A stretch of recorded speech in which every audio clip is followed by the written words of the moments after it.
Hi, my friends. Welcome to Sort of Brilliant, a show where the characters are made up and the sorting absolutely does matter. My name is Rachel. And I'm her best friend and co-host, Lauren. Every other week, we're going to invade a fandom and determine whether your favorite character belongs in Gryffindor, Hufflepuff, Ravenclaw, or Slytherin. We're the Harry Potter podcast that talks way more about any other franchise.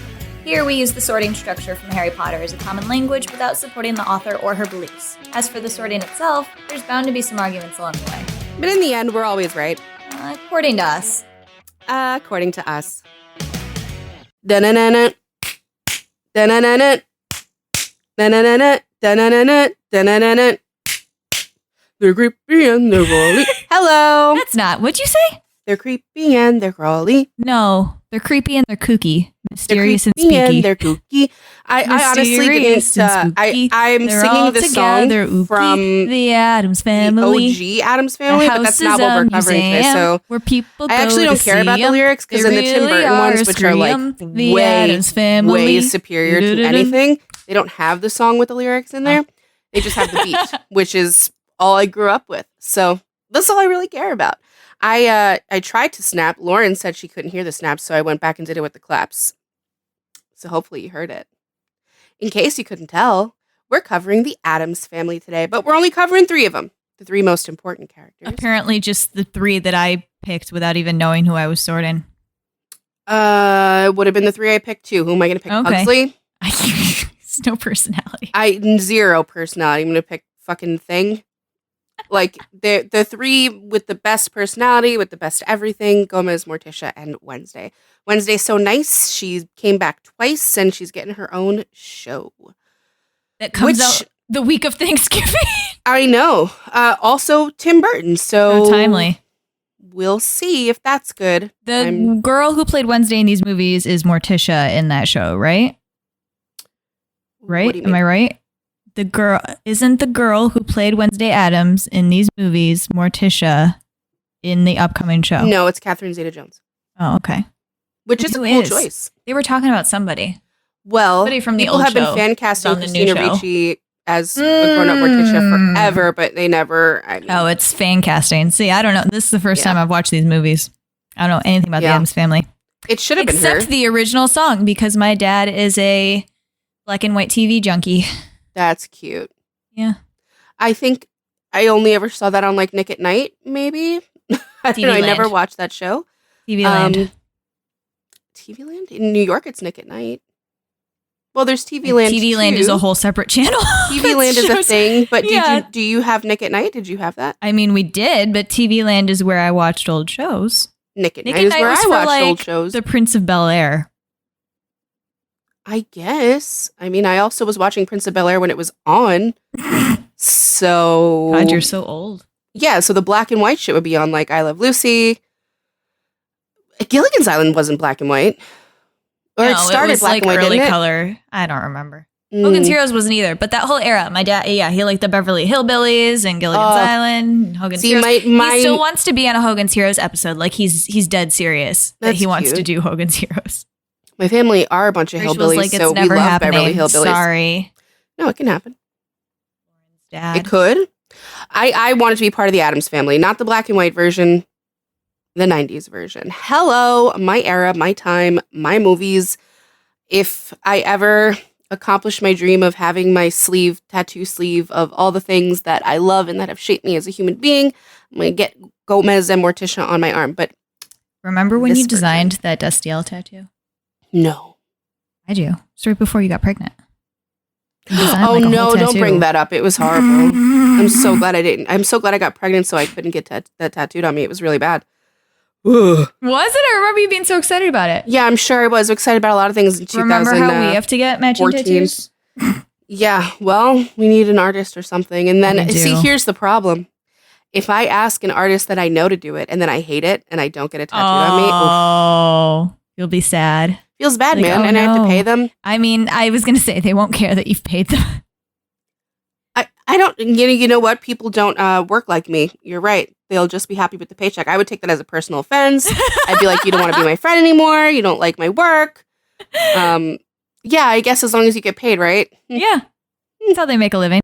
Not through emotional blackmail or whatever it is labor? you're doing. Yeah. Emotional labor.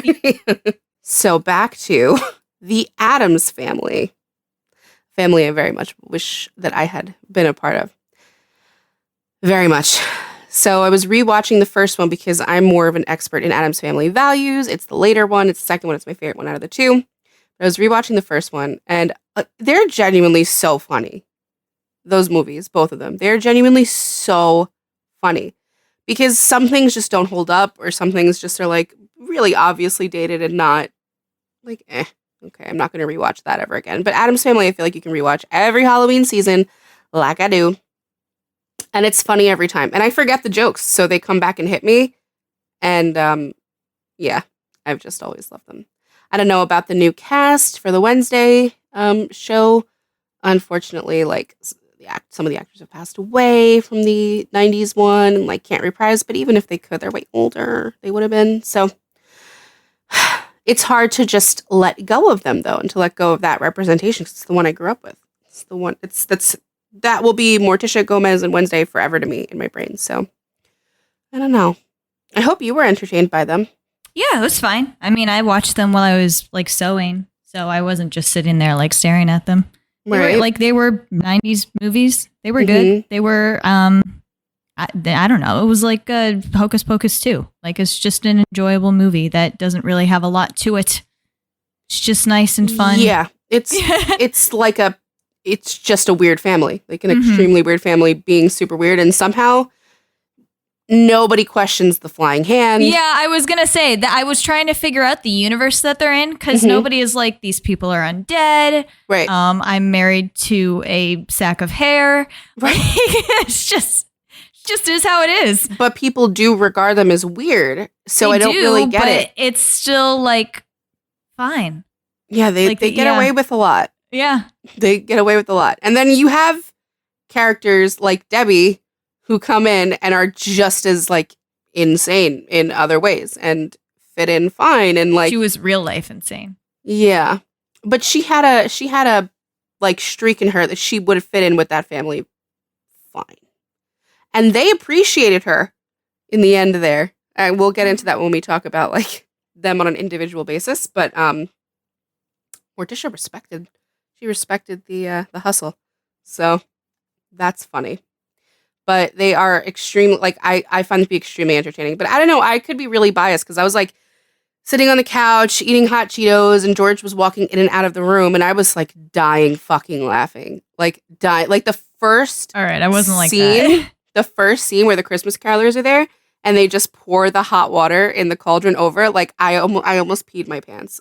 So it's just, I don't know. I watched these on repeat as a kid. Maybe this gives you some insight into, like, why I am the way that I am. These are the types of things that I enjoyed and genuinely find funny. Like, very stupid, very, like, there's nothing to it. It's on the surface humor. It's funny because it is. It's dark in a funny way. Like, they're just joking about fucking murder all the time. And it's I don't think they're joking. They're not. But I mean, like, the script is meant to be jokey to you. I love it. I genuinely wish they were real.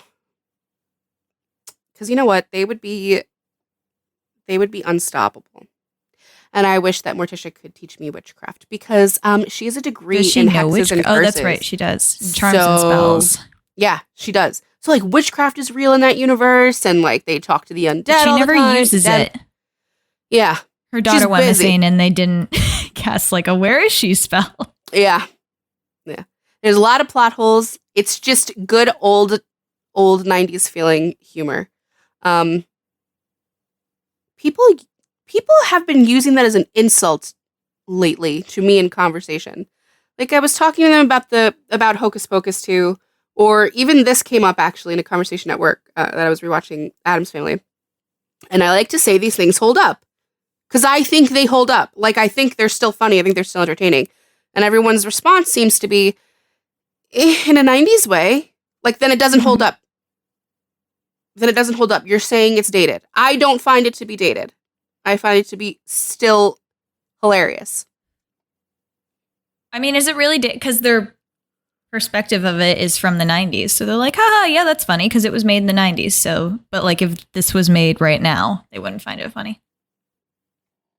Well, then they'd be wrong. It holds up. It's still really good. Like, I think it's not trying to be anything other than what it is. It's trying to be stupid and funny. And it is. Yeah. You know, like Seth Rogen gets away with his shit. Yes, he does. Movies that are also hilarious and stupid. Yeah, his are early 2000s funny. Yeah. Well, when did that This Is the End comes out? That was like a couple years ago. That was fucking mid-2000s. That was a while ago. I was in high school. And I didn't like that movie. There's no movie. fucking way you were in high school when that came out. Yes, I was. There's no way, because I went to the theater with George for that, and I knew you then. I'm going to look it up. Research team. You knew George before me. For like, when did it come out? 2013. Were you in high school in 2013? I was just out of high school. Well then. Boom. Oh my God, 2013. Mm-hmm. Whoa. That's only in my head because they just got it on Netflix and I've been seeing it and I'm like, I want to watch this. I didn't. That's like one of his only movies I didn't like. Stupid. Oh, so funny. People just don't get it. You just don't get it. It's hilarious. All right, Jack Black. I'm sure you probably don't find his movies funny either. I do. I find them very funny. Then you should find anything Seth Rogen does funny. Anything Adam Sandler does funny. I said This Is the End is like the only one that I don't find funny. Funny. James Franco pretending to whack off when he's yelling at people, get the fuck out of my house. No. I pee laughing. Does like Step Brothers get you? Yeah, I like Step Brothers. Okay, good. Maybe you understand a little. Okay. I'll give you that. I think Vince Vaughn is hilarious. He's pretty funny. His talk fast thing is really funny. Yeah, he's pretty funny. He's all right. I like him. He's all right. He's from Chicago. All his movies are in Chicago. Oh, that makes a lot of sense. Wow. Yeah, I could see that. He's very good in The Breakup with Jennifer Aniston as well, which is a really sad movie. And I don't want to talk about it. So please, no more questions. Back to the Addams Family. So did you not see these movies when you were a kid? No. Wow, really? No. I mean, why would I have? What do you mean? They came out in like 91 and 93, right? Yeah. I was born in 94. But you watched Disney movies that were made in the fucking 60s? What do you mean? What Disney movies from the 60s? The Sleeping Beauty. It was made in the 50s. Yeah, because it was on DVD. Addams Family was also on VHS. My mother showed me Sleeping Beauty because it's a Disney movie. She didn't show me the Addams Family. Well, I guess we liked the TV very show. Different families then. Fine. That was like a standard in my house, the Addams Family. I like broke my first VHS tape of that one because I used to watch it all the time. I really am. I have an unhealthy attachment to them. I understand that's why I chose them for October. And I just think they're really funny to sort. It is very hocus pocusy. It's the same type of vibe where you're like, they're ridiculous over the top characters that you would never meet in real life. And it's just a good, fun watch. So listen to this episode and then go watch both of them and give more of your attention to Addams Family Values because it's way better. And that's all I got to say about that.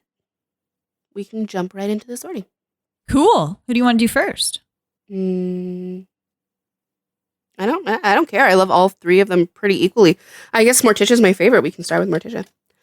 Morticia reminds me of Sarah Sanderson on the other side of the spectrum. Like, very whimsical, where, like, Sarah's very childish and childlike. And there's a, like, stare they kind of both give. It's just very witchy vibes, and they're witchy in the same sort of way, but Morticia's obviously darker than her, like in, her goth way, her witchy way. I mean, they're two completely different universes.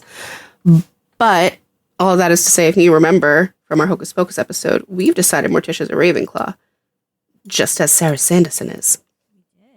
Spoilers if you haven't listened to that one. Well, that's weird. It's been out a really long time. So you should have. But yeah. I think that she is a Ravenclaw. When I was talking to Lauren about it, I was like, just off vibes, Ravenclaw, but I don't know what her system is. And then after watching it again, I think it's pretty clear that, like Lauren said, it's being a mother and or being like a pillar for her family. I think just it's something in that realm. It's like being the core. I don't know. She kind of keeps everything together. I don't know how to explain it, because they're a well, like, oiled machine already, the family. Like, they don't need her to keep it moving, but in some ways they do, I guess. So, I mean, you could explain your rationale for why you think that's her system. I think she's like I think her system, I told you this, is like being a guide type person. Like she treats it as being like a mother or a wife. She's very good at both those things. And it's not like she's like a typical like cooking, cleaning, wifey wife, but she clearly enjoys being a wife and a mother. But she doesn't, I mean, you don't see her do anything else. She doesn't leave the mansion except for like school and camp. Right, but that makes it sound so, so like misogynistic. That's like. I don't think it is, because there's plenty of stay-at-home moms that like really take I know, but pride in I mean, that, I was saying that like, that's all she's shown as. No, I'm saying she physically is literally only shown like in the home setting. Right. Which I think is by design of the movie. It's the Addams family. It mostly takes place in their mansion. And when they venture out, it's still about family. Family's in the title. So I guess I don't understand the guide thing, because I don't see her giving a lot of guidance, like for the most part. She just kind of is there with a comment or two. I mean, I felt like she was controlling everything. Really? Like not very overtly, but she was just kind of like, there's scenes like stuff where she does. The stuff she wanted to happen happened. Right. Yeah. So I mean, I guess that's true. She's like very weird Ravenclaw, right? Like you've got the Lunas, you've got the Sarah Sandersons, you've got who else is like a whimsical Ravenclaw? Like this kind of person. I know real life people, but I can't say. Character-wise. It's definitely a subset of Ravenclaw. Yeah, it is. Like she fits like on the scale. She goes right where those ones are. It's just whimsy. And I mean, it might just be like by nature of the genre of what these movies are. But it's really, it's also a little Phoebe Buffay. She gives me a little Phoebe in the whimsy sense, not the personality. They're completely different personalities. Like Morticia doesn't get angry about anything. Her family's literally about to fry. And she's like, yes, Debbie, you do deserve love and jewelry. I hope we do fry. Like, she doesn't have any anxieties about anything like that. I mean, when she worries about Gomez, in the first one at least, well, in the second one too, she's the one who leaves and goes and tries to fix it and goes and like tries to talk sense into people. She does it with Debbie, and then she does it with, I don't remember the names of the characters in the first one, like the lawyer. And oh, yeah. I don't remember his name either. Yeah. I didn't understand what his, like, it's just, no. I don't know what that dude's problem was. Like, he was clearly being paid well by them. Yeah. And in just doubloons. Like, and he was like, how dare you? I was like, what are you talking about? Yeah, what's your fucking problem? But yeah, she's the one who goes and like, she finally goes when Gomez snaps. Gomez is a very funny character that I'm very interested in. Yes, he is. He's very melodramatic. Very. But Morticia's very much not. Like, it's so interesting because her look is so dramatic and her being is so what you would assume to be dramatic. Like, you look at her and you're like, oh, this bitch is gonna be extra. Like, she's gonna be spicy. And she's very sexy, but she's not. She just is exactly as she appears, and she's very soft spoken and very calm all the time. The way she gives birth. What more can you say about that? Like, she obviously is she never looks pregnant. Never looks pregnant. A very high tolerance for pain because she likes it. Like, it's a very strange personality to assess, but you can't fit her anywhere else. Like, this is where those kinds of folk go. They must go to Ravenclaw. Like, there's a home for you there because you all have your own little worlds and your own little system that you follow, and that is the home for you. So, I mean, if you've ever related to Morticia Addams, I think we know where you're going. I think you know where you're going. Probably hell. Just kidding. Because she wants to go there. See, like, she's so weird. I love it. It's very, very interesting. She's a witchy mom. Yeah. I don't know how else to describe her. She's just a really cool character. There really isn't anyone else like her. Like I said, Sarah Sanderson. But she's not exactly like her. There just aren't. I can't think of anyone else to relate her to. Sarah Sanderson. Yeah, I don't know anybody else. It has to be that. Like, there's it's plenty like I know we've been comparing the movies, and now we're just comparing the characters, but... Well, they're the same time period. It's true. So that might have something to do with it. But I think about other, like, witch characters or, like, gothy female characters, and there's nothing like her. Like, anywhere in media that I can think of. She's just so a standalone type. Which, like, yeah, a lot of Ravenclaws are. Like, if you think of Brad from Mythic Quest, like, who am I going to compare him to? You know, or you think of Abed. I mean, every other, yeah, well. They're standalone characters, like so many of them are. Huh? I guess he's a little like Abed. You think Brad and Abed are alike? Like, well, in some ways. Right, the way, like, Morticia and Sarah maybe are, but it's, like, not exact. There's just something that links them all in this house, something that, in their little subgroups. Because with the other three houses, you've got, like, a line that goes from unhinged in one way to unhinged in another way. But it's pretty standard across the board. But because Ravenclaws have these, they're so individualistic, and they have their own personal system that they follow throughout life, like, they get pockets. And she just has to go in I don't have another word for it. She has to go in the whimsical category. It's where she lives. So, if you don't have any other thoughts, that's all I'm going to say about Morticia. She's a fucking boss. She's very cool. I wish I was exactly like her, but I do not have that kind of chill. Be more like Gomez. Probably. Just randomly yelling. Yeah. Yeah, I do be sounding like that in my house. When we were talking about Gomez, me and Lauren, I was like, oh, Vibes probably a Gryffindor because he's a dramatic bitch. And then she told me that she believes he's in Hufflepuff. And I was like, yeah, I could see that. And then when I went back and watched the movies again, I was like, oh, yeah. Oh, you're one of those. He's like... oh, you did see it when you watched it? Mm-hmm. Yeah. I watched them... It's so stupid. I love them so much that I was just watching them without thinking about the houses. I was just getting really into the movies because I love them. And then it hit me at some point that I was like, oh, fuck, houses. And I was like, oh, yeah, this all very much tracks for Gomez and Hufflepuff. Like, okay. He doesn't have the anger or rage that Gryffindor has at things in the world, like atrocities or problems or even just like complaints about bullshit. Like, his problems are very, very, they're central to what would be his community, to his family. Oh, you gave it away. You gave it away. I said he's a Hufflepuff like 5 minutes ago. Yeah. I missed it. I'm beefing with people. Yeah, I can tell because you're like not talking. It's been 28 minutes and it's just mostly me. Like, you're going to listen to this back and be like, wow, yikes. I need to stop. I'm really trying to just talk to myself here for 30 minutes, but it hasn't been good. So Morticia deserved better. But you want to go back and do her again? You're fine. I do feel bad. I do feel bad. I'm getting upset. I need to put this down. It's okay. Gomez is he seeks justice for his brother.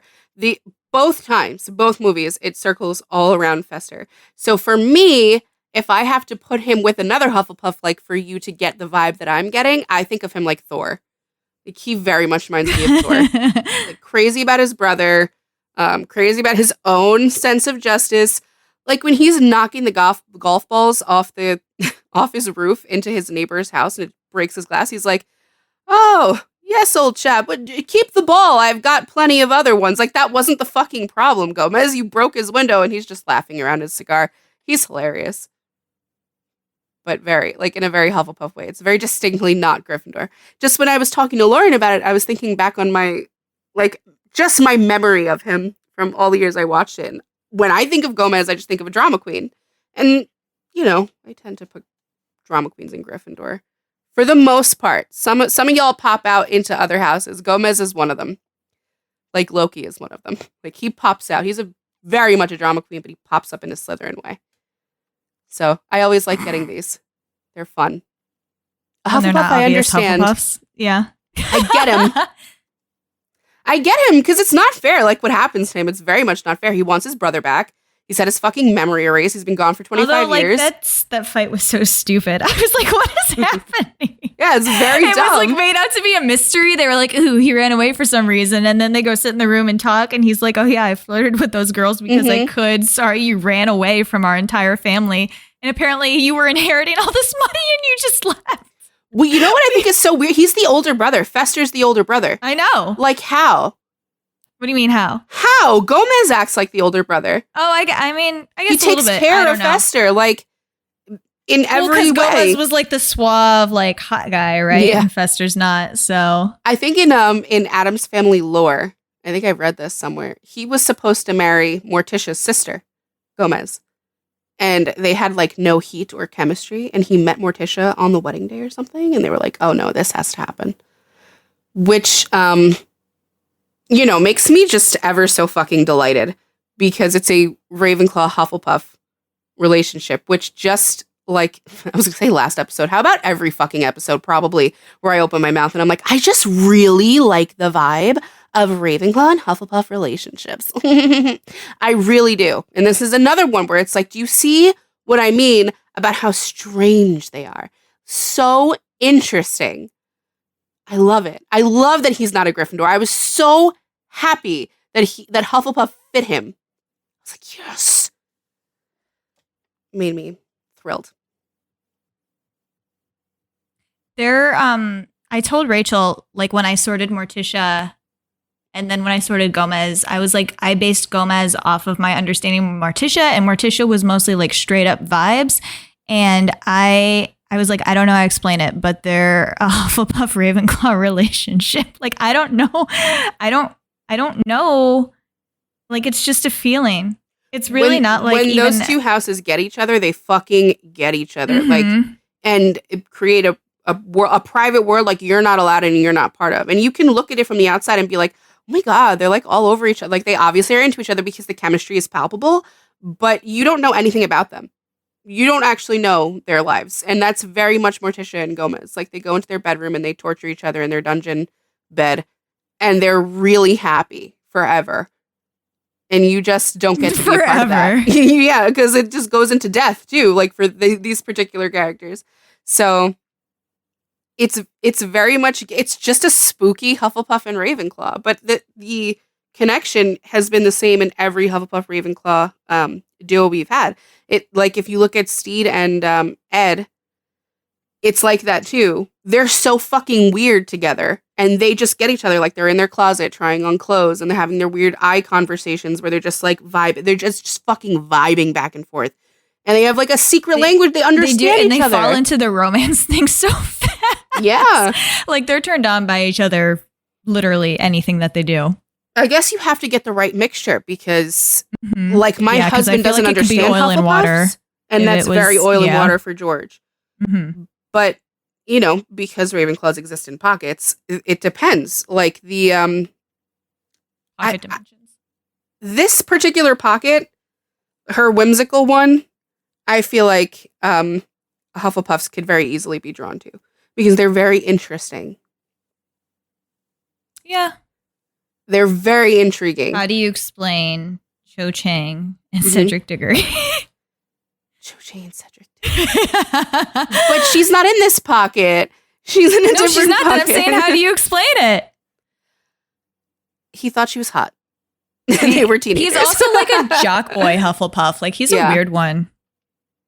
And his father is a word I'm not allowed to say. You know what? I never said that. I feel like that if I ever said she got one of them wrong, I would say she got Cedric Diggory wrong because I would have sorted that cold into Gryffindor. Like, yeah, he had. I feel like she was herself. He was her self-insert, where she was like, Hufflepuffs can be the main character. I'm like, lady, this is a Gryffindor. Like, you just written a Gryffindor. I mean, yeah, I guess so. But the thing, he's not an asshole at all about anything. But it does take him. Are we talking about Gomez or Cedric Diggory? Cedric Diggory. Okay. Yeah, we've gone way off the path. But we're actually talking about Harry Potter. Just to be fair, they didn't last or anything. I mean, that's because he was murdered. So. You say that, but I say it's because they were kids and they wouldn't have made it anyway. She had feelings for Harry. That was never going to work. You can't just be liking other boys and then expect your relationship to work out, Cho. Come on, girl. Did she like Harry? Yeah. Well, she dated him after. I feel like she liked popular jock boys. I guess that could be true. I don't know. Maybe she had a type. Cedric was just, again, you don't get a lot of him, unfortunately. No. So, I don't know. He's just, my boy! I'm just to believe he was just a beautiful hero. That's it. Which, I mean, hello, Gryffindor. I'm just kidding. But as far as Gomez goes, it's like, it just reminded me so much of Thor and Loki. Like, this is my weirdo. This is my favorite weirdo. Like, you don't have to understand this weirdo. Morticia acts towards him. Yeah, it's mine. It's mine, and I'm obsessed with it. But it's romantic, so it becomes... They are, and she's not even weird about... I don't know. They're so interesting. This is why I'm, like, you're compared to Thor and Loki's a Slytherin, so, like, that to me clearly, like, they're such a... Like you're saying, it's again like they're like it, but they're not. It's like Sarah, but it's not. It's like it, but it's not. It's so clearly a Slytherin Hufflepuff versus a Hufflepuff Ravenclaw relationship. It's just like when I'm looking at Gomez and I see, like, I'm getting a Thor vibe in the dramatics, in the melodramatics, in like the bizarre behavior, like Thor meditating in Love and Thunder while the fight fucking roars on, and he's just like, go on, man. And he's just fucking got his eyes closed. Like he could knock everything out and fix everything in 2 seconds. But he's busy. He's in his toga and he's meditating with his goats. Like that reminded me very much of Gomez having a breakdown and watching, what was he watching? Like soap operas or something all day in the hotel. Like he's just so melodramatic. That was another part where I was like, this isn't a Gryffindor. He was just like... Yeah, he's like a... He was like the justice of the law. The fucking judge was paid off because he kept hitting golf balls into his yard. Oh my God. When Lauren said Hufflepuff to me, I was like, oh yeah, I can see that because justice! Where is justice? Like that was the scene that I was like, oh yeah. Okay, put him in there. Because he'd be a fucking weird Gryffindor because you don't see rage, you just see dramatics and theatrics, which, yes, we have, but it is not the same way. It's not the same way. I can be talked down from a tantrum, but like what's so great about Hufflepuff Ravenclaw, especially these two, she doesn't ever try to talk him out of a tantrum. Never. Not once. Like, he's in there ranting to the fake therapist about, he's like, he's an imposter! Liar! Not my brother! And Morticia's just staring. She's like, Like, and she would just let him go on and on and on, and at the end be like, that was unhinged. I'm delighted. Let's make love. Like, that was beautiful. It's ridiculous. It's fucking ridiculous. That's the thing, too. She just, like, loves that he is him. Like, she doesn't care what he's doing. I know, that's kind of cute. Which I think speaks very Ravenclaw of her. She just, she's like, fascinating. What will you do now? It really, I'm into it, whatever it is. Yeah. Which path will you choose? Hot. Like, yeah, it just so happens that this particular study is sexy to her. I mean, but I mean, it's all, I just think it's fascinating that, like, he could literally do anything. Like, she's not even... has any expectations. She's just like, whatever you choose to do will be hot because that's the Gomez thing to do. Like, I don't know. It's so weird. It's so weird. It is weird. But it's very weird in a specific Ravenclaw Hufflepuff way. I really love when we get this combo in a romantic relationship. I'm kind of fucking obsessed with it. I like that in every single time we come across them, people can look at it and see, oh, you're together. Like, you two like each other. You two are attracted to each other. But it's their world. Like, you can't even third wheel it. It's not even possible to third wheel. You just would get so fucking sick of it. You don't get it the way they get each other. It's interesting. It's a cool vibe. Would you get sick of it? If I had to if I was best friends with them. I thought it was interesting that, like, everybody else in the family just kind of, like, exists with it. Well, they're like fucking weird family, man. But Gomez and Morticia just like have their own bubble. Like they don't even have to try for it. They're just like, yeah. But I mean, that's within the family dynamic. Like no one's really third wheeling it. Like Fester feels kind of like he is, but Fester's also a pervert and fucking weird. So I mean, but I feel like that's how I would be sort of feeling. Like I shouldn't be here. This is y'all's thing. You are in. You feel like you're in her lap. I'm gonna give you a moment. I don't know. I think as a friend, you'd be like, okay, well, you go to your bedroom and do whatever you fucking people do in your bedroom, and I'll wait for you to come back to put the movie back on. Like they're bizarre. I think it's fantastic. I just definitely would be uncomfortable after a little while of like the arm kissing and the, if it was my man, I'd be like, hell yeah. But if I'm watching it, guys, it's beautiful. Your love is beautiful, but it feels like porn. So I'm going to go and I'll come back when you get it out of your system. But they don't ever get it out of their system. Ever. I really like that about them. I don't know. I just didn't get the feeling that because I'm not super into like people being all over each other, but they didn't give me the vibe that you would be uncomfortable around them because they're just that weird. I don't know. They're just that weird. Like that's just them always. So you're like, oh yeah, that's, part of your character. Fine. I don't know. I don't know how to talk about this relationship. I don't think I can do it. I don't know. They're so fascinating to me. We finally hit it. Like I feel like we should be more excited about this. We want to speak to real people. Haley and Illy. I've been really excited about it. I've been talking about it. Yeah, well, I didn't say you haven't. I don't know what else to say about it. It's so fascinating. No, they're just interesting. They're intriguing, but like putting it into a real life perspective, yeah, definitely I wouldn't want to be in the same room all the time. Like Fester is a fucking weirdo. He stands there and just watches them and like drools, and it's sick and weird. Because he wants love. I know, but it's so fucking weird. He's so pathetic. I actually, my entire life, I've never been able to stand Fester. I cannot stand him. Really? Yeah, I can't stand him.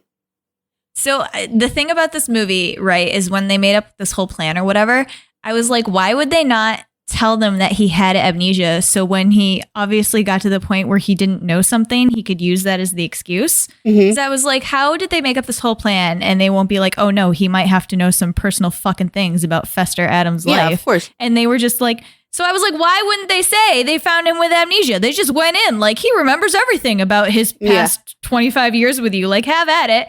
And then obviously that was his downfall. And then they did the twist at the end where they were like, it is Fester. And he did actually have amnesia. The answer is because it was supposed to be the plot twist and it wouldn't have been a movie. It wasn't. Because it didn't make sense that the fucking mother figure wouldn't come in and be like, he has amnesia. He has amnesia. He has amnesia. I found him in the Bermuda Triangle. And listen, this was filmed in 1989, so we can't question too much. The year of Taylor Swift. The year she came to be. Saying 1989 didn't have good storytelling. Pretty sure Quantum Leap was a show in 1989. Yeah, so that says everything. That was some good shit. Do you not like Quantum Leap? No. How could you not? Cringe. Why is it cringe? I honestly, like truly, if it wasn't funny, I wasn't interested. Oh, Quantum Leap makes me cry all the time. Yeah, I didn't want to cry. Like my mother had Dr. Quinn Medicine Woman and Touched by an Angel, and like that's when I would sound cry. Like soap operas. No, they weren't. They were like Lifetime TV shows back when Lifetime was Lifetime is a soap opera channel. So no, it's not. Lauren, I watched soap operas my whole life. Lifetime is not a soap opera channel. Its movies are dramatic. Yeah, they're like soap operas. Like a lady gets shot in the leg, and then the dog sucks the bullet out, and then the dog turns out to be a man who drank a potion. But that's an hour and a half. Soap operas have been going on since the 80s to now, and it's every day for the entire week. Yo, shout out to General Hospital. You are so much of the reason that I have the brain that I do. fucking ridiculous show. Gotta go on your tattoo sleeve. No, that's is Gerard Way in an Edward Cullen shirt going on your tattoo sleeve? Should. Hello, sailor. Woo! We could talk about that for the rest of the episode. So, Gerard Way. Yeah. In an Edward Cullen shirt. He came out and I feel like we should talk about Morticia again. I feel really bad that I was beefing with people on Twitter. It's fine. Happening. Listen, if you got something to say about my girl, say it. I don't, because I was fighting with people and I'm all mad about that now, about idiots. Okay. That's fine. I think you covered it. I told you this was your show. This is Rachel's month. Mm-hmm. She is alive this month. The problem is though, it's not entertaining when it's just me talking. You don't think so? We're gonna get feedback. It's not. Like, we don't know why, but this was the best episode ever. No, because it's just a constant stream of me shitting out random words. Well, and I'm usually it's just me like talking over you. So now you get it's entertaining though. Most of the I'm entertainment. No, it's entertaining for us to talk over each other and to argue and but a lot of the time it's just me like and another thing. You don't get a word in. That's fine. I don't know. I feel like I'm really loud and annoying, actually, most of the time. I feel like I talk over you a lot. That's really interesting. No. Huh. Let's do a study. Let's go back and listen to every episode we've done and time how long each one of us talks. I know. I remember way back in the day, you took a clip of your audio and mine was Hannah just did that. Fucking screaming. Hannah did that. Yeah. And then you posted it and you were like, guess who's who? Yay! And I think everybody got it wrong. They did. Isn't that fucking weird? So I am the one that's like, God, this one won't shut up. I don't know, man, because the audio itself is me screaming. So I feel know, like I but must everybody not got it wrong. So they perceive me to be the one who doesn't shut the fuck up. I don't know. It depends on if you care. You know what we should have done for the 50th episode? Should have resorted Jack Klein. Save it for the 100th. I'm saying it right here on the 100th episode. With all the new material we'll have in 2024. I was just thinking about this yesterday. I was literally just thinking about it yesterday, and I was like, I'm going to put that off as long as humanly fucking possible. I don't want to have the argument. I don't want to have it. It's going to be bad. It's going to be a fucking bloodbath. Watch. Lauren the other day was like, you like never disagree with me. And I'm like, yeah, I learned not to your face anymore after that episode. We argued on the 911 Lone Star episode. Yeah, I know. You had a fundamental but we didn't actually care about the character. Like, this was supernatural. It was a different fucking level of anger. No, Rachel, I was mad because you agreed with me until you decided that you just wanted to be contrary. That's life, man. No, it's not that I wanted to be contrary. It's that I thought about it longer. No, you were like... I said something about it being too easy or whatever, and you were like, fine, then I'll say this. And then you just decided to keep going. But then it made sense. Like, even if I was just being spiteful, it made sense. Even if I was, like, that's not her entire existence. But it fit. Fit. I don't know who you're talking about because you told me I was sweet and kind before, and I'm not. You can be those things and spiteful. No, you can't. You absolutely can. Oh, my God. You must know some fake bitches. Anyway, now that we're off the delightfully unhinged parents, let's discuss what Addams would be standing to the side with her arms crossed, watching this like delightedly. Yeah, she'd be like, "Ooh, people, interesting, fascinating." Not enough murder for her, however, which is how she got a kid like Wednesday, who was like the most obvious sort of all time. Yeah, like very sorry to say. I mean, whatever house you think she is right now in your brain, that's what she is. She's really clearly a Slytherin. I wonder how many of people, the people listening, have seen Addams Family. Everyone has seen Addams. I don't know what planet you live on. I've never seen it. You're fucking... That's crazy. She's just like, Pubert. How the fuck do you know who Pubert is? Supposed to tell that story. Yeah, how do you know Pubert? So Rachel already knows this, but I used to, and sometimes still, watch these guys called Achievement Hunter. It's where Rachel's mortal enemy lives. He's literally her doppelganger. It's kind of scary. But there was an episode, they used to do a lot of Minecraft episodes. So a lot of them like were actually just like a podcast. Like they would have a conversation where they were building random shit, and like them building shit wasn't interesting. It's what they were fucking talking about that was interesting. And there's a guy on the team, whatever. There's a guy there who's British, and he makes up ridiculous words, and he's a ridiculous person. He's probably a Ravenclaw. So his name's Gavin Free. I love Gavin Free, but he's ridiculous. So Rachel's got her, like, she looks so bored. I'm listening. Okay. All right. Anyway, so they were building something in Minecraft, and they fucking started randomly talking about the Addams family, and they were talking about Addams family values, and they were like, isn't that the episode where they had a kid? And Gavin was like, yeah. And then they were like, they couldn't remember the kid's name. And Gavin said puber. And everybody made fun of him because they thought he was making up some weird ass word. Because it's like pubes. So he said puber. And they didn't have a research team. So they didn't look it up live. They just mercilessly beat on this man for the entirety of the video for making up this word. And then in the next video, they were like, Gavin was right. And his name is Puber. Damn. So it became a thing. I don't know. So that's how the she only knows thing Puber. I knew. That, and I knew the Tumblr gifs of the extremely culturally inappropriate and offensive play done at the summer camp. So watching the Addams Family Values movie, I was like, how is this going to turn into Wednesday Addams dressed up in a incorrect Native American costume? But it got there. The beginning third of the movie, I was like, how are we going to get there? Like, I don't see it happening. I think that play starts off offensive, and I think it ends in retribution, as it should.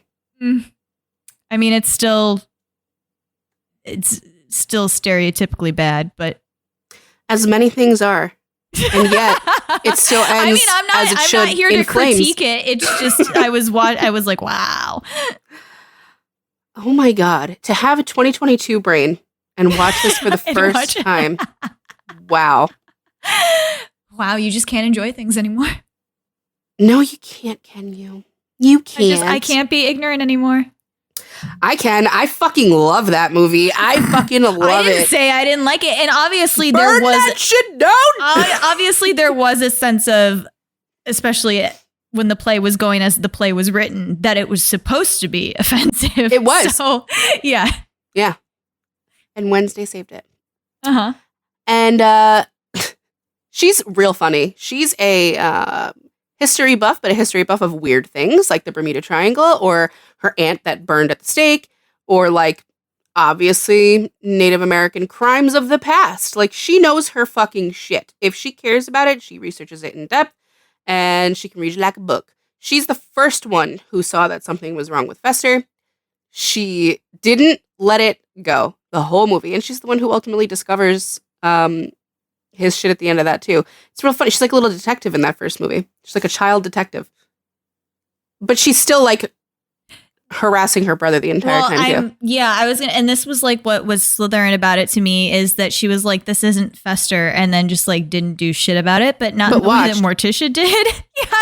But not in the same way. I will say, really, I think, well, no, not really, because Morticia was just like, everybody here is going to learn a lesson. Who, Wednesday? No, Morticia threatened his ass in the graveyard. Oh, it was fairly subtle. I don't know if Fester. I don't think that was fucking subtle at all. But Morticia was like, everybody here is going to learn a lesson, and I will enjoy watching it. And Wednesday was just like just observing in a like, what's going on here, and how can I use this? Like, I didn't understand when she saw like she got proof that it wasn't Fester. And she confronted them. I was like, why? Why wouldn't you just go downstairs and tell your parents what you heard? And then when she ran away, she like ran away instead of just getting to her parents. Child. Like, just a little child. Yeah, but she wasn't scared. No. She was like... She's just really... She's not actually... I don't think she was actively seeking to right the wrong. She was just pointing out that there was a wrong. So he's like, I actually do a lot of shit in the Bermuda Triangle. And she's like, no, you don't. That's not possible, actually. I know that for a fact. I know everything about the Bermuda Triangle. Why don't you ask me? She's like an insufferable little Slytherin child. Like, it's funny to watch if you're not on the end of it.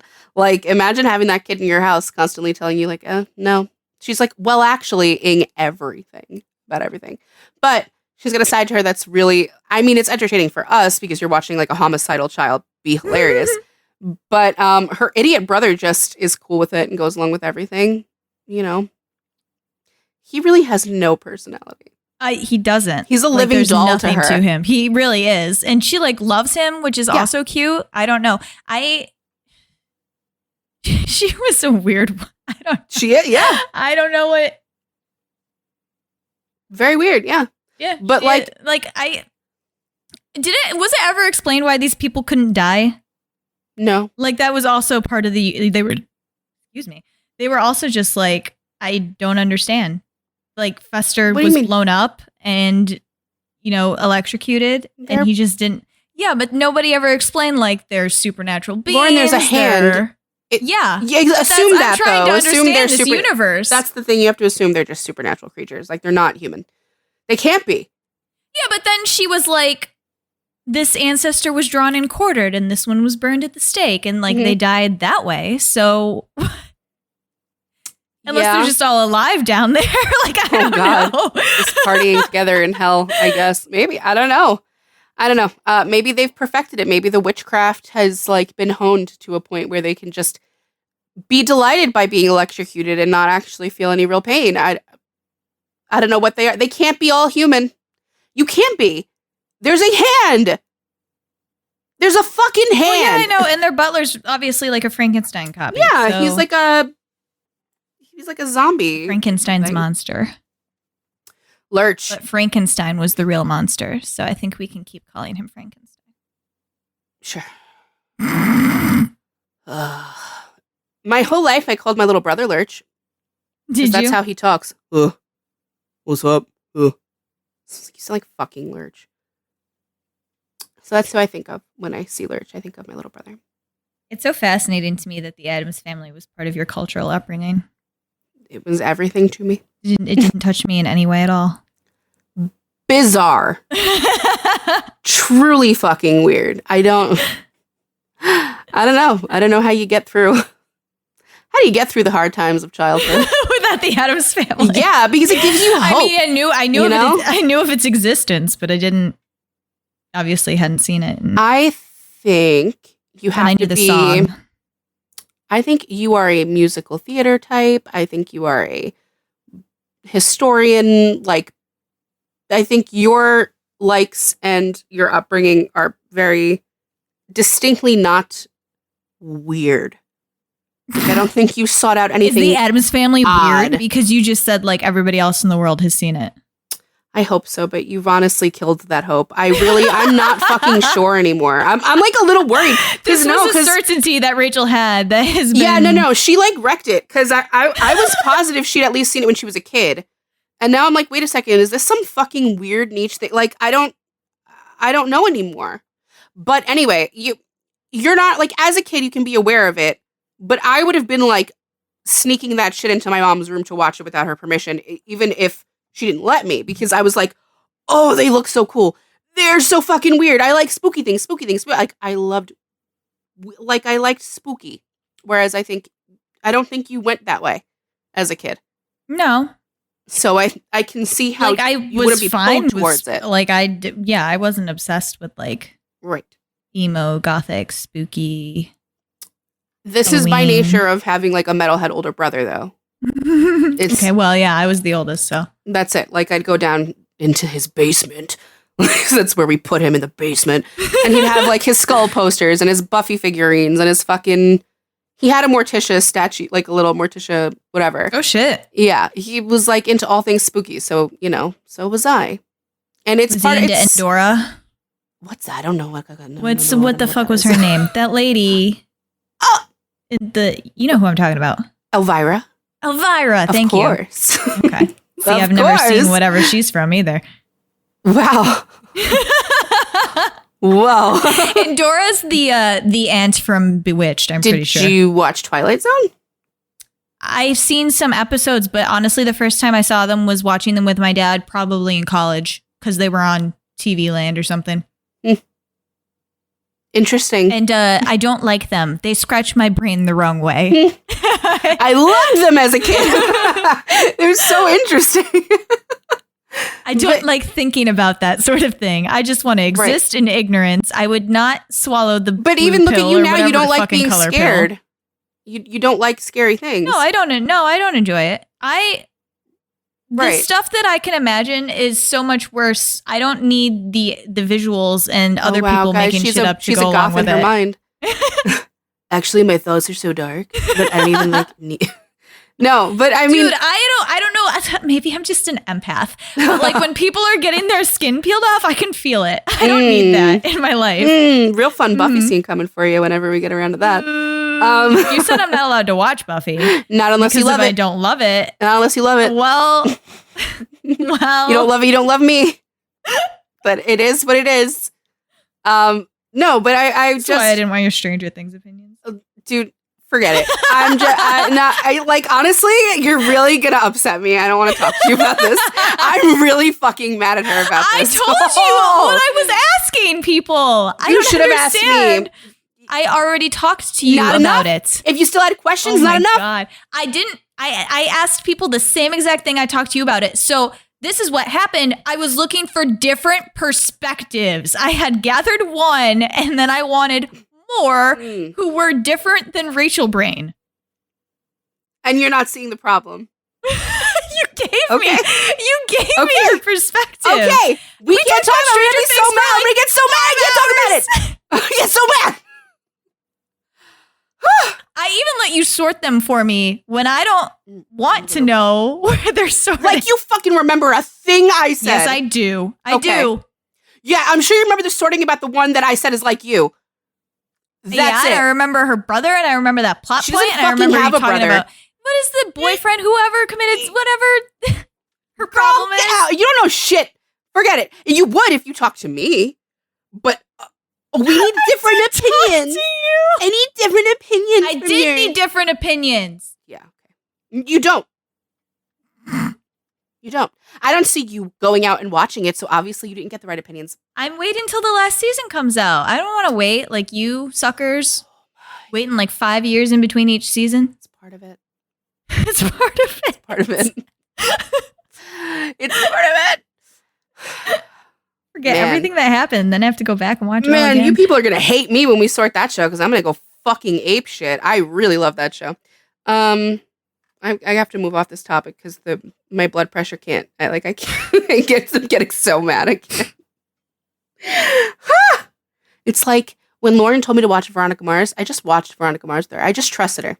I just trusted her that it was good. I'm going to watch Stranger Things. I didn't collect data because I needed to get hyped for it. I just believed my friend liked something and I wanted to share something that my friend liked. But no, Rachel is dumb and doesn't know what she's talking about. So I have to ask everyone else. That's exactly what happened verbatim, actually. Just so everyone out there listening knows. Verbatim. I'm done. She's giving me the look like, are you done? I'm done. I'm just announcing it. What the fuck you're talking about? I'm going to watch it. I want to watch it. I wanted to hear from other people because I told you this. Like, I'm not into like the, I wasn't into the kids. Okay. So okay. That's a great, that brings us right back to what we're talking about. You weren't into that shit. Like the weird fucking things. The little kids solving crimes in the little dark kind of horror movies. Like I was fucking 8 reading Anne Rice and I shouldn't have been. I wanted to be afraid. I wanted to feel fear. I like it. I like it. I still like it. I like to be spooked. And you don't. So I get how you like skirted Addams Family as a kid. My question now is, did this happen to others? I wouldn't have skirted it if my parents had shown it to me. Like maybe I would have loved it. I don't think it's scary. No, I know. Of course it's not scary, but I'm saying you didn't gravitate towards it even yourself as a teenager or like a tween. No, well, by the time I was a teenager, it was 30 years old. So I know I didn't like. By the time you were a teenager, it was 15 years old, maybe, or like 20, not 30. Let's not get crazy. And it was still like every Halloween, people talking about Addams Family. It's a Halloween. I've never seen anybody talking about the Addams Family. Okay, I'm gonna be straight I'm up. getting worried. I'm getting worried. Like when I saw it for the first time last night, I think Liza answered and said, "Oh, I have to watch it this year. I haven't watched it in a long time." Nobody else said anything to me. I'm really upsetting her. It can't be true. It can't be true. It's a classic. When I think of the Addams Family, I think of the black and white TV show. This is going to be like a subset of people like emos. That you're talking to? No, like the way people knew that emos were there, and it was just like not that popular, but enough to make like enough noise that you knew they were there, and they were like you didn't really go near it if you weren't one. Is it like that? Maybe. Is it a niche? Niche? I mean, it's probably a cult classic, I would assume. But cult classics tend to have mainstream followings at this point. Like Breakfast Club wasn't a mainstream success, but cult classic now. Or Hocus Pocus. Space, Big Lebowski. Fucking Hocus Pocus got terrible reviews and was released in July. Nobody liked it. Now extremely popular. Yeah. I thought it was that. Well, I mean, they don't show Addams Family on like the 31 days of Halloween on ABC. Do they really? It on there, yeah. Literally have never seen it advertised or commercialized. Dude, I used to watch that shit every year. No, but like they never showed a commercial like, oh my God, you have to turn on the TV this Tuesday because we're showing Addams Family. I saw commercials for Halloween Town, for fucking Hocus Pocus, for Nightmare Before Christmas, like 50 times a week. They were like, go watch the Nightmare Before Christmas. Addams Family was in that lineup, man. I just don't think it was on your radar because you didn't know it and didn't care, probably. If I was watching ABC Family as a kid, it would have been on my radar because I just turned the TV on I'm back to not understanding night. Because now you really it was there. It was on what is now fucking Freeform. It was on the Halloween lineup every year. Okay, people are gonna have to reply to this episode, and you're gonna have to tweet, and you're gonna have to tell me, was it in your like? I don't know. I'm from fucking Queens, so I'm different already. Okay, like. I keep finding things out that were part of my childhood and life that were not part of other people's across the world. I'm sorry, the country. I'm speaking strictly American here. And people look at me fucking sideways. It's not and on I'm the like, lineup this year. Girl. I'm just saying. I don't get it. It's one of the only kinds of movies like that in that fucking theme. How many times can you put Hocus Pocus on the lineup? Addams Family and Addams Family Values were on there fucking back to back every year. Every year. Where's the lineup this year? I was looking at their website. Maybe they lost the rights because it's not on Netflix anymore. No, it's on Paramount. It's a Paramount movie. I know. How weird. What's going on with it? Yeah, I fucking saw like Monsters, Inc. and like every single fucking Harry Potter movie. Did you see Beetlejuice? I know Beetlejuice existed. I've never seen it. Are you in the same way, serious? Like I know The Mask exists, but I've never seen it. Yo, are you serious? What's going on? I'm sure people have actually seen Beetlejuice and The Mask. Those were just like they were not my types of movies. Like I. What? You're serious. She's serious. Huh? Wow. Okay. Why isn't Addams Family on this lineup? It used to be. Yeah, see? No, but it was. It used to be all the time. I mean, Wikipedia says that it used to be, but the last time it says it was there was 2006. So yeah, when I was fucking watching. Exactly. That's about the last time I was watching basic cable, yeah. I was 10 years old. So. Yeah, I was... No, you weren't. You were 12. No. Yeah, because in 2006 I was 16. You're 4 years years younger. I was.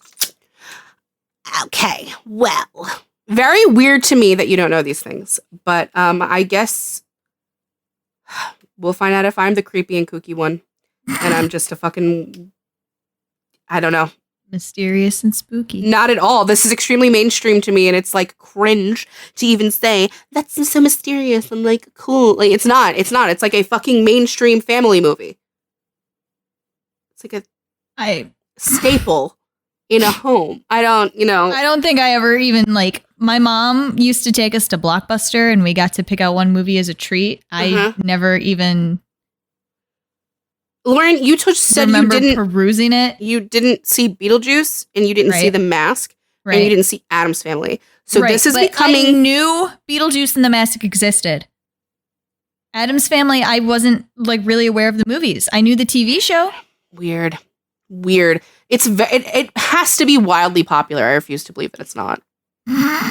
Should run a poll. I'm going to. Probably on my personal Twitter right now after this, because I'm really fucking like I'll retweet it. Let's go. I'm really worked up about it. I'm just gonna ask, like, what should the question be? Have you seen Addams Family Values, like the 90s version? Should I just ask that? That seems vague. Just have you seen the Addams Family movies?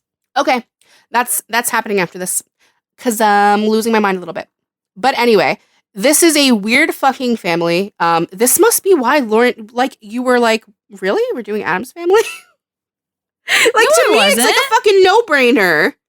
Well, because it's such an obvious choice. Well, now I was like, what Addams Family am I supposed to be watching? Oh my god, because there's more than two movies. That you even asked me that is so weird to me. There's I was more like, than two movies. There were some recent ones, apparently. Yeah, none of that matters. It's these two. None of that matters. Oh, boy. I'm going to have to get you to watch Beetlejuice now. But you're not going to love it the way you're supposed to. Can we go see the musical? Because I've listened to the songs from the musical. I like them. You have to watch the movie first. I don't... Oh, God, what were you doing in the 90s? I don't know. I don't even really know what Beetlejuice is about. He's a demon, and if you say his name 3 times, he appears and gets his powers. Mm-hmm. And then he can do shit, but he's not a nice demon. No. So he'll fuck you up. Yep. But he wants you to think he's nice because he wants you to say his name. Mm-hmm. Seems like you got it. I know from the musical that there's a girl who's mad at her dad. Lydia Dietz. Beetlejuice is trying to convince her to say his name so he can fuck up her dad. And then she's like, if anybody can control ghosts, why do I need you? Lydia. That's what the song's about. Yeah. Well, she doesn't say her name in the song. Weird. That was on my list of girl names because of Beetlejuice. Lydia. Oh, really? Yeah. Lydia's a pretty name. I loved it. I love Lydia Dietz. I myself am strange and unusual. You don't know what the fuck I'm talking about because you didn't see that movie. That's probably a song that she sings. Well, you know, Lauren and I have a lot of overlap and crossover in certain things, and in other places, she might as well be speaking Greek to me. I don't know. Because I don't know horror. I don't know. What do I talk about that you like are like, that's not musicals? Normal. Musicals are widely normal. You'll randomly send like songs from a musical or talk about musicals, and I'm like, that was made into a musical? Okay. But you're like, yeah. Interesting. Like, it's just not on my radar. So we diverge in some places. No, but I mean like upbringing or like formative stuff. Yeah, I'm fairly certain you probably didn't read the same shit I read. I'm sure we probably both overlapped with like Babysitter's Club at some point.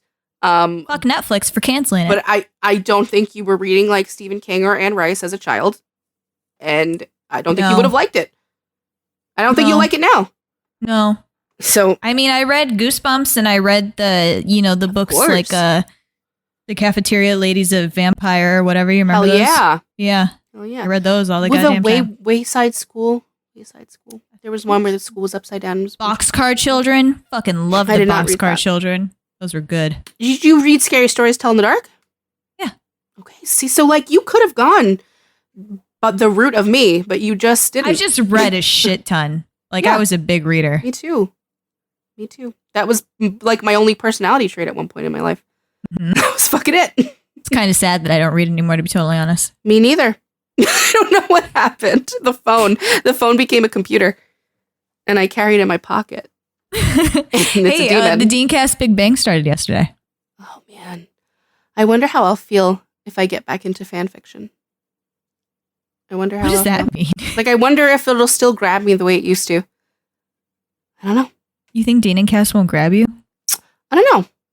You're delusional. In my brain, they grab me all the time. Mm-hmm. But it's actually been quite literally maybe 3 or 4 years since I've sat down with a good fic and like read it the whole way through and really enjoyed it.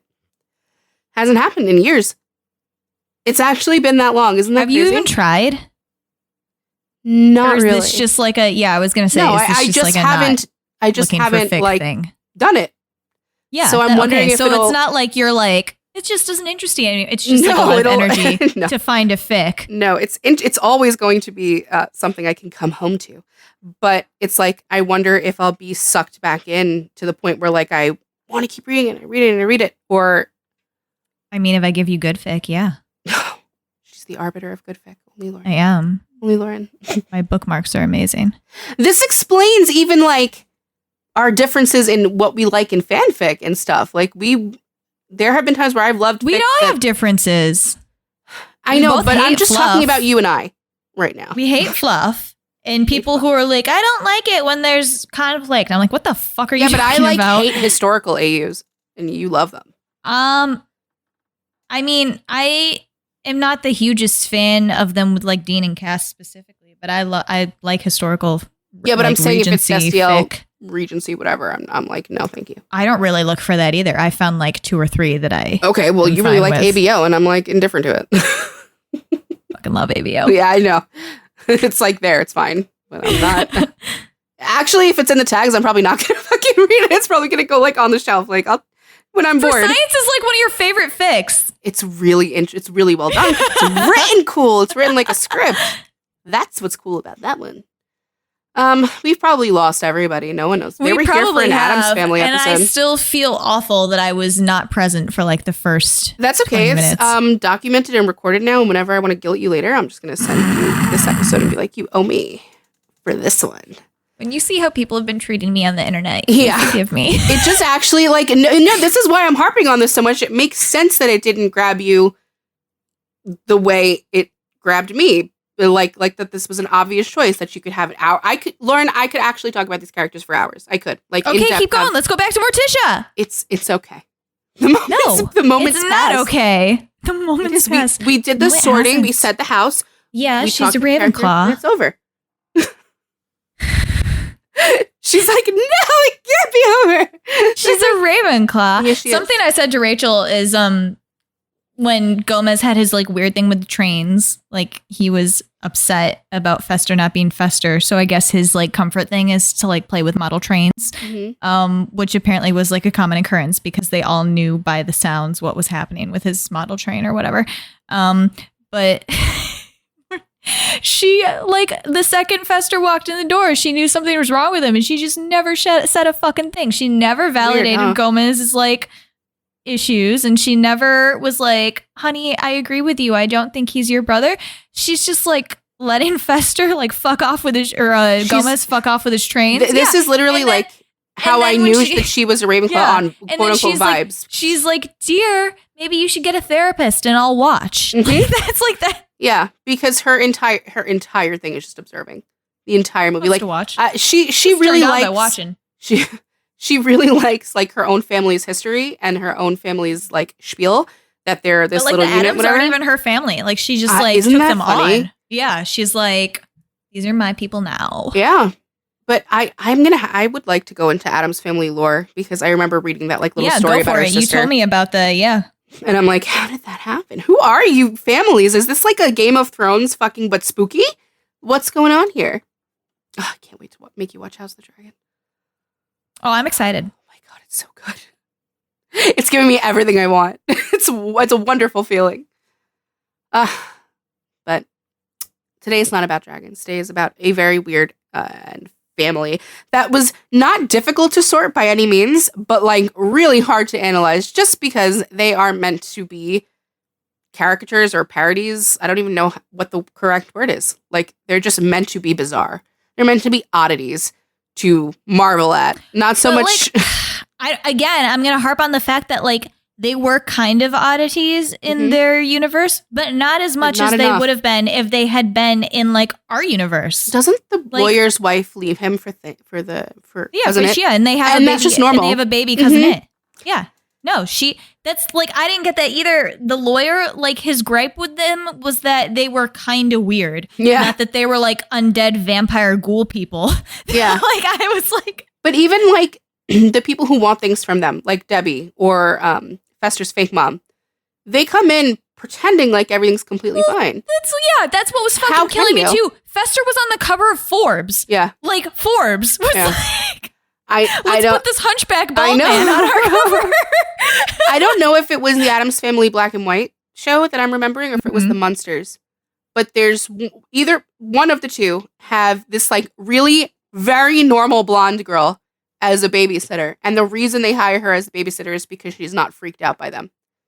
And she acts like everything is completely normal. And I feel like I know what you're talking about. And I think it's the Munsters. I think it's the Munsters. Yeah. Which, you know, like one of those has to be modeled off the other, right? It would have to be, right? Yeah. But like the Munsters is, I believe, I was never into it, but I believe it's a take on like Wolf Boy. Wow, that like seems like it would be your thing. It's too old. It was too old by the time I was it wasn't in color. For me. The Addams Family was in color. But yeah, they're like Frankenstein's monster and the Wolf Boy and whatever. Like they're classic horror, whereas the Addams Family is like, besides Lurch, they're not based on anything, I don't think. They're just fucking weird. You know? I mean, they're based on the comic of the same name. But I'm talking about like the characters themselves. Like where did they come from? I don't know. Let me research team. That'll be so interesting if one's based on the other. They had to be around the same time, right? Because there was 2 black and white shows about monster families. Yeah. Which came first? The chicken or the egg? The Addams or the Munsters or the Munsters or the Addams? Which came first?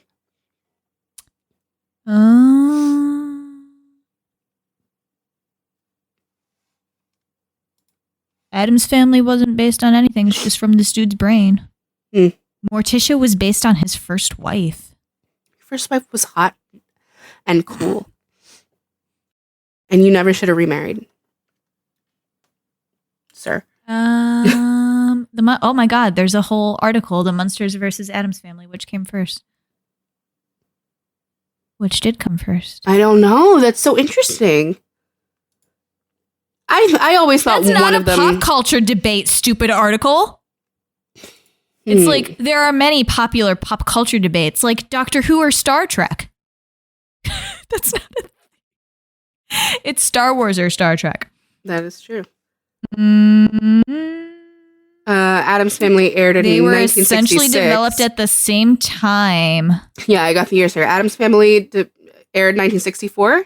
And Munsters aired 1964. Yeah, September 18th and September 24th. And they both went for the exact same amount of year. They went for 2 years to 66. Yes. Whoa, what's going on here? What the fuck? What the fuck? Addams Family debuted first on ABC. So yeah, by 6 days. They win. September 18th and September 24th. They fucking win. CBS knew that the Addams Family already established through cartoons was ready prime for TV adaptation, so the Munsters was adapted on top of that. That's what it is. Munsters copy them. I'm reading an article from ABC. According to this person. That's what it says. It's an article from ABC. Talking about what ABC... No. Here we go. Movies.com. They have to be somewhat relevant. Oh, the Addams Family was originally a cartoon in The New Yorker. Yes, I said that. So... No, you said it was a comic. I thought the guy wrote Yes, it's a comic strip in The New Yorker. Oh, is that what you're talking about, you fucking elderly person? So because it was a cartoon first, it had to come first. Yeah? Yeah. Interesting. Yeah, but we win! We keep winning! Right team. When you do this poll and everybody's like, no, I'm blown the fuck away. I think you need 3 options. I think you need yes, no, and like, I think you need something that conveys like they've seen it, but they don't really like know any, like they saw it once or they've seen it twice. You know what I mean? Yeah. Could just be your age too. Maybe. Yeah. Could be. Or that you're not a cool rock dude like me. Like, it could be that too, bro. I don't know. Well, we're wrapping this up. What can we expect next week, Lauren? Tell the kids what's coming. Oh, yeah. We'll be with Aaron from Fandom Things Pod. And what's his name? I don't know. I don't watch American Horror Story. Oh, we're talking about Mr. Finn. We are talking about all the characters that Finn Wittrock has played on... Not all of them, I'm sorry. No, you're right. 3 of them. Wow, the fucking face that you just made at me was the bitchiest face I've ever seen you make in my life. She straight up like blinked, looked me up and down like, yeah, it's 3 actually. Like a fucking 7-year-old girl in 2nd grade that's like looking at you because you're eating weird shit for lunch. And she's like, my mother would never bang that. Gross. Huh, 3, I'm so sorry. With Erin from Fan of Thing Pod. Yes, it's going to be a lot of fun. I have to scrub through a lot of footage. So I can watch it. Yeah. We're also going on Erin's trivia thingy. Yeah. I don't know how to advertise that. October 22nd? I don't want to say what it is because I don't know if it's a surprise. I don't know if she put the schedule. I don't know either, but we're going to be on October 22nd. You're on October. I feel like I can say that. Yeah. So that's coming out.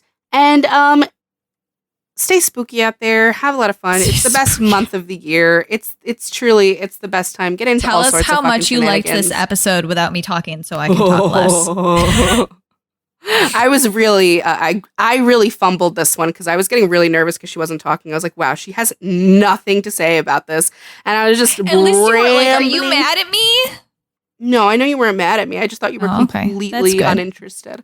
So I was like, oh, fuck, what am I going to say here? I mean, I didn't have, like, this is probably the most the vibiest sorting I've ever done. And you're right, it's hard. You all the time are like, I just did this on vibes. I can't explain. And then those are the episodes where I'm like that's why I feel like I'm going on and on and on and on. That's because I am an empath. Can't even say it. Well, this is the vibiest. I was like, I can't tell you why Morticia is a Ravenclaw. She just exists as a Ravenclaw. Because you come into it, there's no backstory, there's no explanation. That's my problem too. And then I was gonna say maybe it's also that like you've watched this so many times, and I'm sure you've put a lot of thought into them as people. And me watching it for the first time, like, you're right. There's like no, like, they just exist. We've said a million times, like, I didn't understand how this universe perceived them. Like, it just I just don't think you're supposed to question it. Like, I don't think you're supposed to. Yeah, but I was like, but then it's hard to understand how they are, like, why are they making the choices they're making, and what are their, when I showed these to George, who, things. To be fair, grew up with no cable, so he's, like, never seen anything, so he's not indicative of the masses. He had never seen Addams Family. But he'd also never seen SpongeBob, so okay. Like, he had the same kinds of questions. He's like, so are they, like, monsters? And I'm like, no, they're just people. He's like, but how? And I'm like, I don't know. I never asked these questions. You're not supposed to. Enjoy. Like, I don't have what you're looking for. Just like it. Just like it. Just like it. Just like it, or you don't like me. I did. That's exactly what I did. Like, I just felt it. Like, I was just like, this is nice. And I was just, like, I don't have this is the Ravenclaw. This is the Hufflepuff. I know. Slytherin. Like, I really hoped watching it this time through a sorting lens that it would be beyond vibes. Well, I mean, like, I watched it through a sorting lens and I was able to sort it. Like, if I was just watching this, I'm not sure that I really, like, there wasn't. You can always be able to sort it, but it's like. I was going to say, we always talk about, too, that, like, that sorting is how we see things now. And a lot of TV shows demand that you sort them because that's how you understand the character, right? The Addams Family did not require an understanding of who they were. It doesn't care if you get it, I don't think. No. It's just kind of like, this might not be for you. Like, I'm just feeling that this is who this person is. Yeah. Yeah. Well, as they say, the kids who get it, get it. And the girls who get it. So, yep. Do that poll so I can put the results in the description of this episode. Very exciting. I'm actually not emotionally attached to this at all. I've gone through every feeling, stage of grief. You went through all 5. You're at acceptance now. I'm at acceptance, and I'm just really curious. Like, what's going on out there in the world? What kind of houses were you raised in? I don't understand. No, it's coming back. The feelings are coming back. So I gotta go. Okay, guys, thanks for listening. Catch you on the next one. Bye. Thank you for listening to Sort of Brilliant. If our sorting choices inspired any rage or excitement, we'd love to hear from you. We're open to feedback, suggestions for characters to sort, and solid counter-arguments with citations. Never forget your citations. You can find us hanging out on Twitter and Instagram at @SOB_pod or shoot us an email at sortofbrilliant@gmail.com. And since we're not above begging, please rate and subscribe to Sort of Brilliant on Apple Podcasts, Spotify, and wherever else you listen to podcasts. Please share our posts on social media. And if you're a Gryffindor, maybe you'll inspire sorting fights among your own friend group. The theme music is Hot Shot by Scott Holmes. Can't wait to sort with you again next time. Bye!